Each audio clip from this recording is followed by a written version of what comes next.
सभी विद्यार्थियों का एक बार पुनः स्वागत। विद्यार्थियों, आज आयु के छठे भाग के अंदर क्वेश्चन आंसर का सिलसिला जारी करेंगे। आज क्वेश्चन नंबर 14 के अंदर हमें दिया गया है, यदि अल्फा माइनस बीटा बराबर 2m माइनस 1 π/2 और m मेंबर हो n का, तो कहता है कि सिद्ध कीजिए एक ये 2/2 का अवयव गुणा ये दूसरा 2/2 का अवयव बराबर 0 अवयव। तो किस तरह से इस क्वेश्चन को करेंगे, मैं इसके सॉल्यूशन को आपको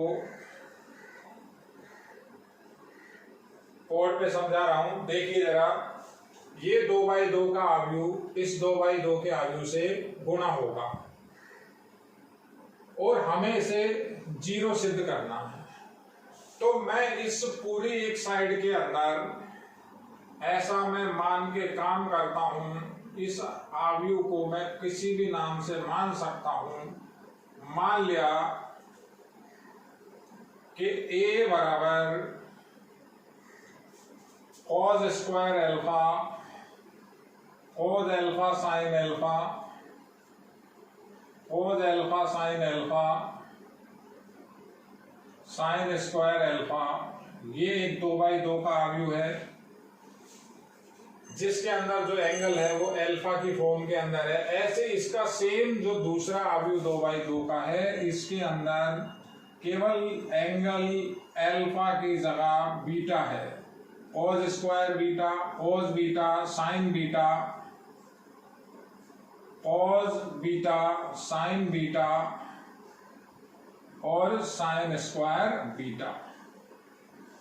तो 2/2 के अवयव का 2/2 के दूसरे अवयव से गुणा, मैंने कैपिटल A माना। मुझे इस A को 0 अवयव सिद्ध करना है। तो जो गुणा करेंगे वो गुणा अब काफी इजी है आप लोगों के लिए। 2/2 का 2/2 से गुणा, एक नया अवयव बनेगा, वो भी 2/2 का ही होगा। तो एक बार गुणा करते हैं, गुणा का जो रिजल्ट हो उसे फिर आपको थोड़ा अच्छे से समझना होगा। R1 का C1 से जब मैं गुणा करूंगा तो मैं लिख रहा हूं, देखिए आप, cos square alpha cos square beta plus cos alpha sine alpha cos beta sine beta. ये एक ही मेंबर लिखा, 11 नंबर R1 का C1 से गुणा किया है। मैथ की क्वेश्चन काफी लेंथी है, तो मैं जो अक्षर लिख रहा हूं थोड़े छोटे लिख रहा हूं। आप जब वीडियो देखें तो आप उसकी पिक्सल को बढ़ा सकते हैं। आप अपने फोन सेटिंग को देखिए, आपको प्रॉपर दिखेगा। R1 का C1 से ये गुणा किया है। इसी तरह से ये R1 का गुणा इस C2 से करेंगे। R1 का गुणा जब C2 से करेंगे तो इस तरह से आपके पास दूसरा मेंबर आएगा, cos square alpha cos beta sine beta. यहां ये गुणा होगा plus cos alpha sign alpha sine square beta. R1 का C2 से गुणा, R1 का काम कंप्लीट हो गया। R1 को C1 और C2 से गुणा किया, R1 में लिखा। अब हम R2 को उठाएंगे। क्लियर? R2 का गुणा करेंगे तो ये इसका गुणा करेंगे तो इस तरह से आएगा, cos alpha sine alpha cos square beta plus R1 का इससे गुणा होगा, sine square alpha cos beta sine beta. ये नंबर आपका हुआ 21। अब अगेन R2 का गुणा C2 से होगा, तो ये टर्म का इससे गुणा करें तो जैसे ये टर्म बनी थी तो इस तरह से आएगा, cos alpha sine alpha cos beta sine beta. इसका गुणा इससे किया, ये दोनों गुणा हुए। अब इसका गुणा इससे होगा plus sine square alpha sine square beta. गुणा थोड़ा सा बड़ा हुआ लेकिन बहुत इजी है। ये 4 मेंबर लिखे, 2/2 का एक नया अवयव आया है इस मैट्रिक्स का, इस मैट्रिक्स से ये गुणा। अब आगे क्या करना है, a बराबर हमें इसको शून्य अवयव सिद्ध करना है।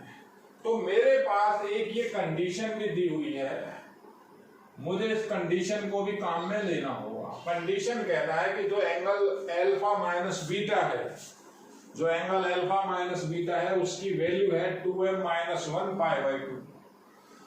तो अब आपको अभी ये सोचना नहीं कि कैसे काम आएगा, अपने आप कोई ना कोई कंसीक्वेंस आगे बढ़ेगी, इस चीज को आप काम में लेंगे। यानी ये जो ए अवयव के अंदर 4 मेंबर है, ये चारों के चारों मेंबर 0 होंगे। ये 0, ये 0, ये 0 और ये 0। तो ये ए अवयव 0 अवयव तभी बनेगा। किस तरह से बनेगा, तो उस चीज को काम में लेना तो अभी पॉसिबल नहीं है। तो यहां से हम पहले कुछ कॉमन ले। कॉमन किस तरह से आएगा, जैसे यहां से कॉमन है 11 नंबर के अंदर, आप देखिए जरा, तो 11 नंबर के अंदर कॉमन आ रहा है कोज अल्फा कोज बीटा। ये ना कोज अल्फा कोज बीटा, यानी कोज अल्फा कोज बीटा 11 नंबर का कॉमन। ऐसे यहां भी कॉमन होगा कुछ ना कुछ। यहां इन दोनों के अंदर जो कॉमन देखेंगे, एक कोज अल्फा दोनों के अंदर, एक कोज अल्फा दोनों के अंदर, एक साइन बीटा और एक साइन बीटा यहां भी कॉमन। ऐसे एक कॉमन यहां है, एक कॉमन यहां है। तो मैं इसके अंदर कॉमन लेके आपको देखो लिखता हूं, समझने का प्रयास कीजिए। इसके अंदर जो कॉमन लिया कोज अल्फा कोज बीटा, तो जो रिमेनिंग पार्ट बचा वो बचा आपका कोज अल्फा कोज बीटा। एक यहां से बचा, ये कोज अल्फा कोज बीटा कॉमन आ गया, साइन अल्फा साइन बीटा बचा। सेम एज इट इज यहां देखिए, तो यहां अभी आपको बताया था इसका जो कॉमन आया था कोज अल्फा साइन बीटा। तो कोज अल्फा एक कॉमन बाहर, कोज अल्फा बाहर आया और एक साइन बीटा, तो कोज बीटा बचा प्लस एक कोज अल्फा बाहर, एक साइन बीटा बाहर, तो sign alpha sine beta. Clear. इसी तरह से यहां कॉमन है। कॉमन को थोड़ा शार्प भी देखिए, क्योंकि वीडियो लेक्चर समझाने का सबसे जो पिन पॉइंट होता है, हर क्वेश्चन के अंदर एक ही चीज की पिन पॉइंट होती है। उसको अगर आप नेग्लेक्ट कर देंगे, उसको हल्के में ले जाएंगे, तो आपको क्वेश्चन समझ नहीं आएगा। गुना सिंपल था, गुना करा। अब जो कॉमन की बात हुई है, तो कॉमन आपको पहले जो लेना है, एक जगह से लिया, दूसरी जगह से लिया, यहां से भी कॉमन आ रहा है। यानी जो 21 नंबर से कॉमन आ रहा है वो क्या आ रहा है, यहां से जो कॉमन आएगा, कॉमन को देखेंगे, साइन अल्फा दोनों के अंदर है, एक कोज बीटा दोनों के अंदर है। तो साइन अल्फा और कोज बीटा जब कॉमन ले लेंगे, तो एक आपका साइन अल्फा कॉमन आ गया, कोज अल्फा कोज बीटा बचेगा, प्लस अगेन कोज अल्फा कोज बीटा बचेगा। कोई प्रॉब्लम। नेक्स्ट यहां देखें, इसके अंदर भी वही कॉमन आ रहा है। कॉमन क्या आ रहा है, एक साइन अल्फा एक साइन बीटा कॉमन है। तो मैंने यहां sine alpha sine beta common लिया, तो मेरे पास बचा cos alpha cos beta plus sine alpha sine beta.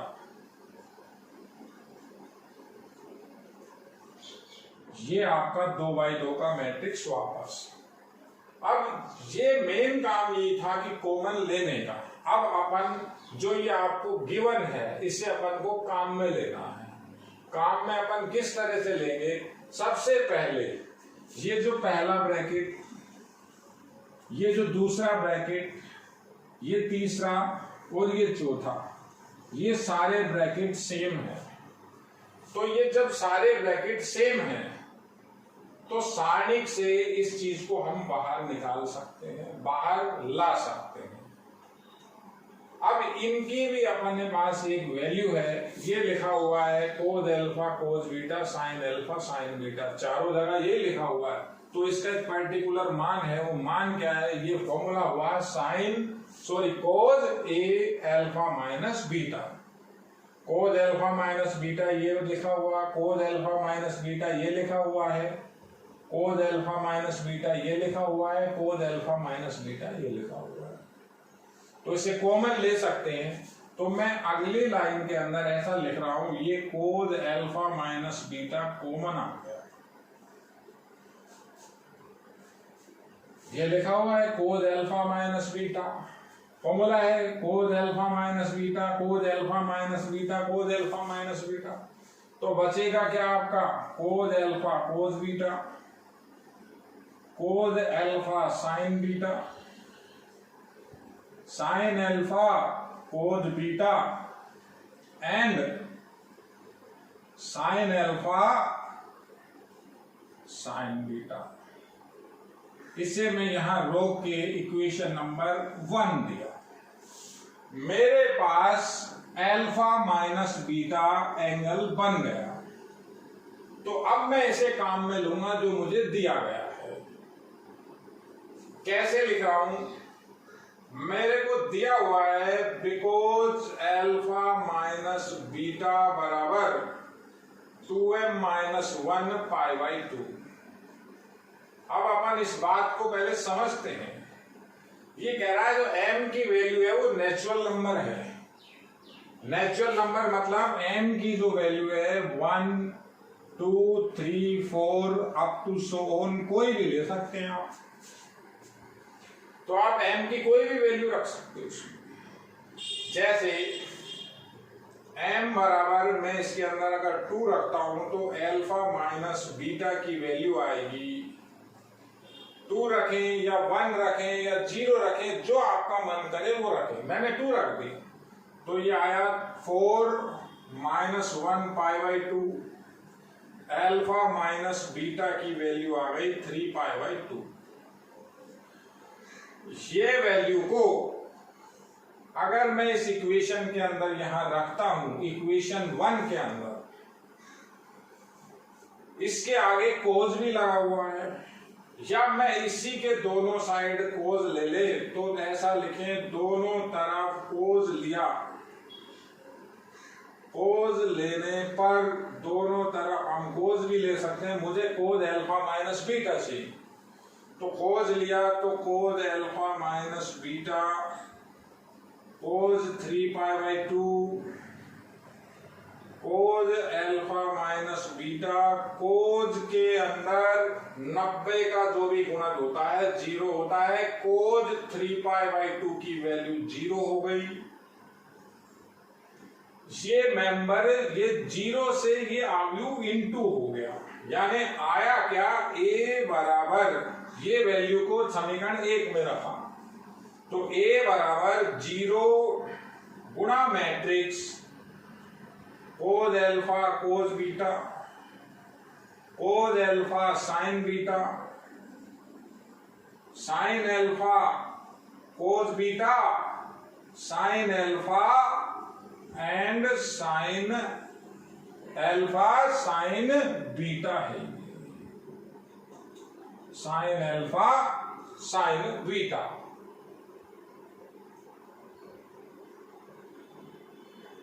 Sine beta. अगली बात, ये 0 को अंदर इंसर्ट करेंगे तो ये 0 सबसे जाके गुणा होगा। हमारे पास जो रिजल्ट आएगा वो किस तरह से आ जाएगा, a बराबर, ये 0 को अंदर इंटू कर सकता हूं हर मेंबर से, 0 0 0 0। तो मेरे पास जो a की वैल्यू आ गई वो 0 आव्यूह आ गया O। मैंने ये साइड को A माना और इसको 0 मैट्रिक्स बनाया। ये इसका आंसर हो गया, A इक्वल्स टू 0। ये प्रूव हुआ। तो इस क्वेश्चन के अंदर जो मेन बात थी, पहला आपको इंटू करना है R1 C1, R1 C2, R2 C1, R2 C2। उसके बाद मैंने कॉमन लिया, तो जब कॉमन लिया था तो यहाँ कॉमन लिया अपन ने, सब चीजें कॉमन आई, जो ये ब्रैकेट बचे पहला, दूसरा, तीसरा, चौथा, ये चारों ब्रैकेट कोज अल्फा माइनस बीटा के फॉर्मूले हैं, उसे कॉमन ले लिया, कोज अल्फा माइनस बीटा बाहर आ गया, जो रिमेनिंग पार्ट बचा था cos alpha cos beta, cos alpha sine beta, sine alpha cos beta, sine alpha sine beta, sine alpha sine beta.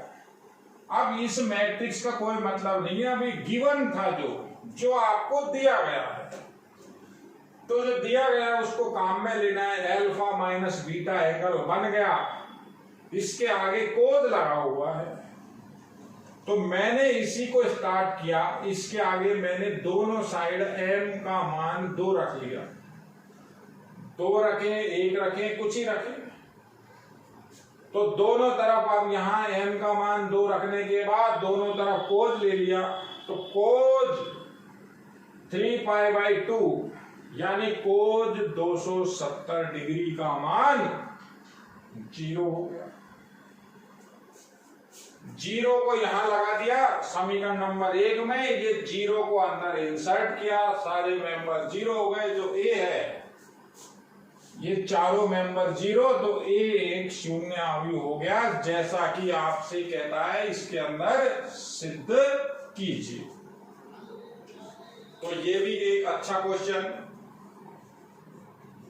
Number 14 समझने का प्रयास कीजिए। देखिए आप लोग इसके आगे क्वेश्चन नंबर 15। विद्यार्थियों देखिए बोर्ड पर क्वेश्चन नंबर 15वें क्वेश्चन के अंदर आपको एक अवयव a 2/2 का दिया गया है, तो ये कहता है तो a गुना at का मान ज्ञात कीजिए। काफी आसान सवाल। देखिए तो किस तरह से हम करेंगे, सॉल्यूशन के अंदर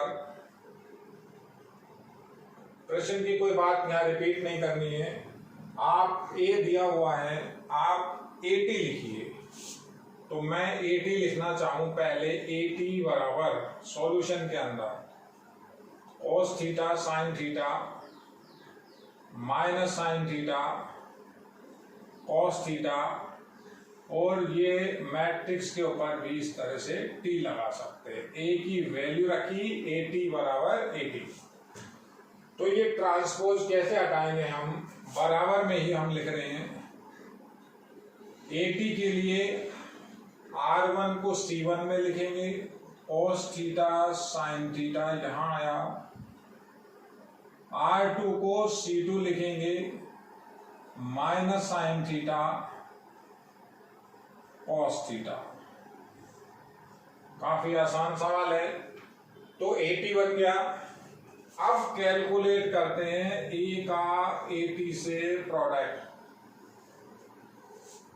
तो a का 80 से प्रोडक्ट एक बार आप लिख के बताएंगे, cos theta sine theta minus sine theta cos theta, 80 की वैल्यू है आपकी cos theta minus sine theta sine theta cos theta, a का 80 से प्रोडक्ट। अब सिंपल प्रोडक्ट कैसे करेंगे, r1 c1 a 80 बराबर r1 c1 करेंगे, आपका आएगा cos square theta plus sine square theta. r1 c1 ये 11 नंबर आया आपका, cos square theta plus sine square theta. r1 c2 करे तो ये इनटू इससे होगा, माइनस यहां लिख सकते हैं cos theta sine theta plus sine theta cos theta. 12 के अंदर लिखा ये, r2 c1 करें तो minus sine theta cos theta plus cos theta sine theta, r2 का c1 से, ये इससे गुणा ये इससे गुणा, दोनों का ऐड, अगेन R2 का C2 से गुणा करें, माइनस साइन और minus sine, minus minus plus sine square theta, cos का कोस से गुणा कोस स्क्वायर थीटा। बड़ा आसान सा क्वेश्चन। AT बराबर, पहला मेंबर हुआ 1, ये दोनों सेम, कैंसिल 0, ये मेंबर आपका अगेन 0 और ये मेंबर आपका अगेन 1। आप आंसर यहां पे लिख सकते हैं और आप ये भी लिख सकते हैं A का AT से जो प्रोडक्ट आया है वो आपका I2 आया है। ये आंसर है। वो इस तरह से भी प्रूव कर सकता था, ऐसा बोल सकता था कि सिद्ध कीजिए, वो ये भी आपसे मांग सकता था एक ही बात, सिद्ध कीजिए AT बराबर I2। सभी प्रश्नों को आप सावधानी से देखिए, समझने का प्रयास कीजिए। क्वेश्चन नंबर है ये 15। इसके बाद सभी छात्र क्वेश्चन नंबर 16 देखिए। विद्यार्थियों, क्वेश्चन नंबर 16, ये क्वेश्चन 4 पार्ट के अंदर दिया हुआ है। तो किसी भी 2 पार्ट ये किसी भी एक पार्ट को पूछेगा, चारों पार्ट एक साथ नहीं पूछेगा। आप ऐसा मान के समझिए हम 4 क्वेश्चन अलग अलग करेंगे। हमारे पास एक अवयव दिया हुआ है 3/3 का, तो कहता है निम्नलिखित को सिद्ध कीजिए। पहले भाग का बड़ा सिंपल काम है, कह रहा है AT के ऊपर T यानी ट्रांसपोज का ट्रांसपोज इटसेल्फ वो अवयव होता है। पहला किस तरह से करेंगे, A पार्ट, मैं पहले AT की वैल्यू निकाल रहा हूं। AT की वैल्यू कैसे निकलेगी, A के ऊपर 2 - 1 0 1 0 1 1 2 3, इसके ऊपर आपने ट्रांसपोज लगाया। ट्रांसपोज अपन कई बार कर चुके हैं। AT की वैल्यू आएगी आपकी, R1 C1 इंटरचेंज करूंगा, R1 को C1 में लिखा, ये R2 है, C2 में डाला, R3 है, C3 में लिखें 0 1 3, ये आपका AT बना। आप चाहें तो इसको एक इक्वेशन दे सकते हैं ताकि आगे काम में ले सकें। इक्वेशन 1, अगेन इस AT का अगेन ट्रांसपोज किया तो ये आएगा 2 1 1 -1 0 2 0 1 3 के ऊपर दोबारा ट्रांसपोज। तो AT के ऊपर अगेन T, तो ये ट्रांसपोज का निशान कैसे हटाएंगे आप, फिर R1 C1 2 - 1 0, R2 को C2 में 1 0 1, R3 को C3 में लिखेंगे 1 2 3। तो ये जो मैट्रिक्स बना ये वो उस A के इक्वल है। तो मैं ऐसा लिख सकता हूं AT का ट्रांसपोज A। अब आपको यहां साइड में रीजन भी देना पड़ेगा। A कैसे लिखा, तो रीजन क्या दिया गया है, आपको दिया गया है ये पहला पार्ट आपका कंप्लीट, कि ट्रांसपोज का ट्रांसपोज वो इटसेल्फ होगा। सेकंड पार्ट के अंदर ये कहता है कि आपको ये सिद्ध करना है कि जो A + AT है, A + AT को आपको सम्मित सिद्ध करना है। तो सम्मित आव्यूह आपको मैंने पहले बताया था, सम्मित आव्यूह अगर कोई x वर्ग आव्यूह है तो ये सम्मित कब कहलाएगा, जब हम ऐसा सिद्ध करें कि x बराबर xt, तो ये सम्मित आव्यूह का एक एग्जाम्पल होगा। तो मैं इस पूरे आव्यूह को मान के काम करता हूं। पार्ट B के अंदर ये जो B पार्ट है मैंने ऐसा मान लिया कैपिटल X बराबर a प्लस ए टी। तो कैपिटल X बराबर a की वैल्यू रखें, a की वैल्यू आपको दी हुई है 2 - 1 0 1 0 1 1 2 3। एटी की वैल्यू या तो आप निकाल ले या ये रख ले, सिंपल है। ये ए है तो प्लस करे इसी के ट्रांसपोज को 2 1 1, R1 को C1, R2 को -1 0 2 यहां, और ये जो R3 है 0 1 3 को यहां। तो ये जो X है उसमें संगत अवयव आपस में हम जोड़े तो हमारे पास बनेगा 4 0 1 0। आप देखें 0 3 1 3 एंड अगेन 6। मैंने इसे x माना हुआ है, मुझसे कहता है कि ये जो x है ये सममित आव्यूह सिद्ध कीजिए। तो कैसे होगा, ऐसा लिख रहा हूं, x सममित होगा यदि x वर्ग आव्यूह हो व x बराबर xt। तो x तो क्लियर है, वर्ग आव्यूह है, xt की वैल्यू निकाले अगर, तो x से अगर xt निकाला, R1 को C1 में लिखा, ये R1 है C1 में लिखे, R2 को मैं C2 में लिख रहा हूं, और ये R3 को मैं C3 में लिखूं, तो ये R3 C3 1 3 6। अब इसको चेक करें तो ये दोनों सेम बन रहे हैं, यानी x बराबर xt।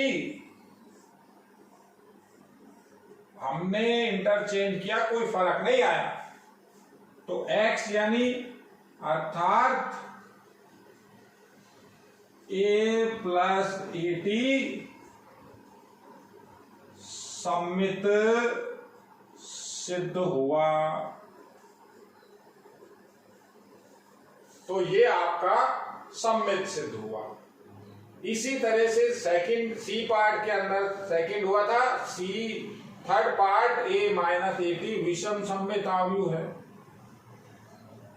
अब विषम सममित आव्यूह किस तरह से होता है, वही बात, कोई भी वर्ग आव्यूह x या आप y ले लीजिए, विषम सममित होगा यदि y बराबर -yt।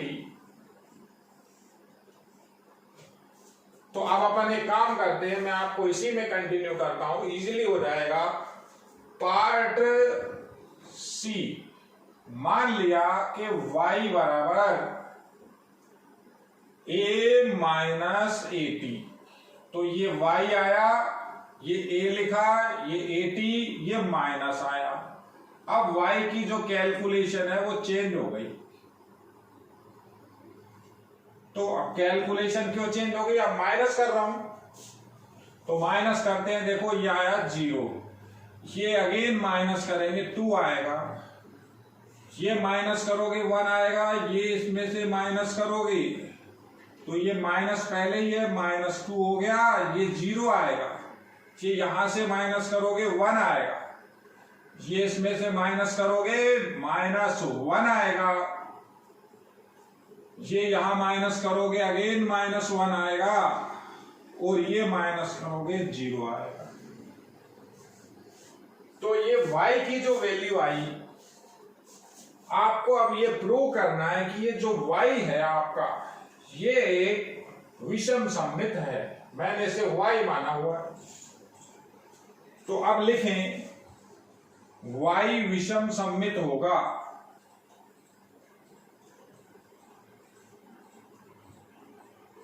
यदि, कब होगा, y वर्ग हो और y बराबर माइनस वाई टी। तो पहले मैं वाई टी की वैल्यू निकालता हूं।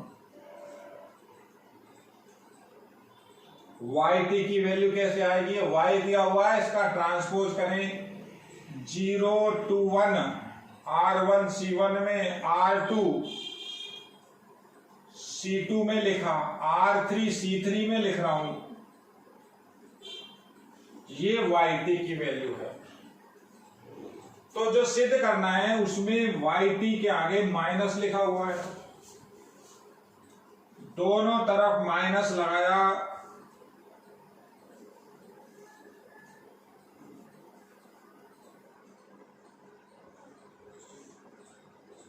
वाई टी, ये माइनस अंदर अगर इंसर्ट करें तो क्या आता है? 0 to 1, -2 0 1 -1 0।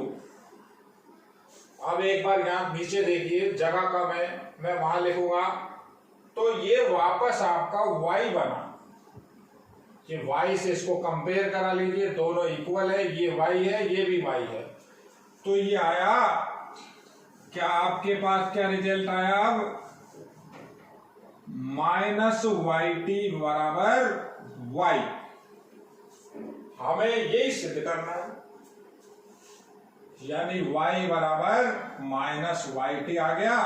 अतः सिद्ध हुआ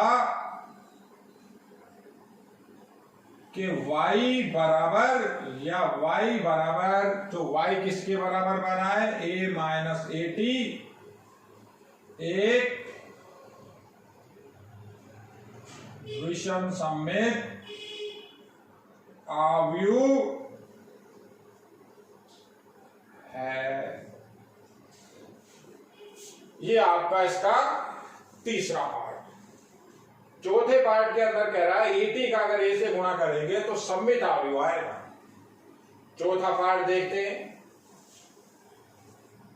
चौथा पार्ट अपन फिर मान के काम कर रहे हैं कि सममित अवयव ये बनेगा। तो मैं पहले इसी को मान लेता हूं, b बराबर ए टी की ए से गुणा। ये b मान लिया। हमें सिद्ध करना है b वर्ग है व b बराबर बी टी, सममित अवयव की कंडीशन। तो पहले b की वैल्यू निकालें, b बराबर ए टी, ए टी को ए से गुणा, b बराबर ए टी लिखा, ए टी कई बार लिखा हुआ है, आप डायरेक्ट भी लिख सकते हो, ये ए टी है। अगर अलग से क्वेश्चन आ जाए तो पहले आप ये लिखिए 2 - 1 0 के ऊपर ट्रांसपोज का ए से गुणा,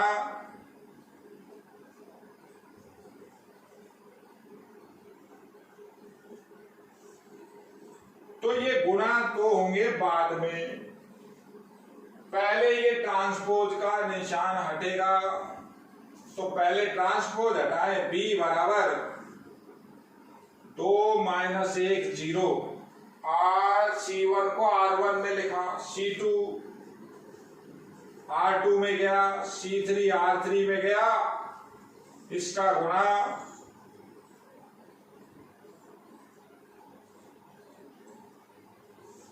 अब गुणा सावधानी से। किसी भी बच्चे को गुणा करने में जल्दी नहीं करना, गुणा में प्रॉब्लम आती है। गुणा अगर गलत कर लिया तो जो b है इस कंडीशन को बनाएगा नहीं। तो R1 का C1 से गुणा करे और समझे, ये 4 और ये 1 5 और ये 0, तो ये 5 आया। 11 नंबर R1 का C2 से गुणा, 2 0 0 2 लिखा। R1 का C3 से 2 - 2 0, ये 0 ये 0 आया। R2 का C1 से 2 0 0 2 आया, R2 का C2 से 1 0 1 2 हुआ, R2 का C3 से 1 0 3 4 हुआ। अब R3 का नंबर लगाया, इससे गुणा किया तो 2 -2 0 और ये गुणा फिर 0, ये 0 आया। R3 का C2 से 1 0 3 4 हुआ, R3 का लास्ट में गुणा 1 4 9 14 हुआ। अब ये B है, तो अगर BT की वैल्यू निकालें तो ये R1 को C1 में लिखा, R1 और C1 सेम ही है, लिखा तो कुछ भी नहीं हुआ। R2 को C2 में लिखा, R2 में लिखा हुआ है 224, C2 में भी वही है, मैं तो लिख रहा हूं, कुछ भी नहीं होगा। R3 को C3 में लिखा 0 4 14 0 4 14, यूं ही का यूं रहेगा।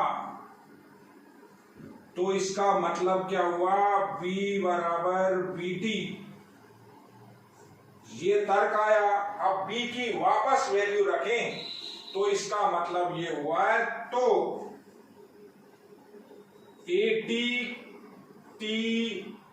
AT का एक सममित अवयव होगा। छात्रों, ये था क्वेश्चन नंबर 16। इसमें कोई भी 2 पार्ट या कोई भी एक पार्ट आपसे पूछ सकता है। आप ये मान के चलिए इसके आपने ये 4 पार्ट किए हैं और ये की यही प्रॉपर्टी हम आपको पहले बतला चुके।